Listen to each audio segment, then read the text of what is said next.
By the way, zawadi yangu mimi kwa mume wangu mtarajiwa, baby. Ile nyumba ya Masaki alionipa baba na kukabidhi.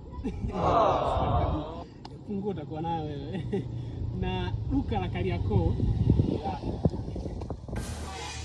Password ya account yangu ya benki kuna kama milioni 20. Utakuwa navyo wewe. Mama! Asante MC. Nisema sio leo kiko wapi? Allah. Okay, zawadi yangu ya kwanza kwa bibi wangu nampatia Biblia. Hii Biblia akapata kuisoma, akishaisoma apate hekima ya kuongeza ndoa yetu. Mtume! Ya pili, saa. Umeiona? Hii saa muda wote atapoona nyumbani mwisho ni saa 1 awe ndani. Hii hapa saa.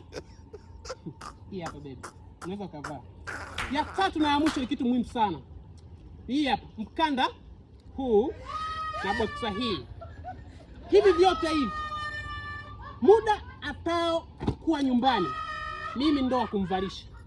Akienda akirudi mimi ndo wa kumvua. Asante sana.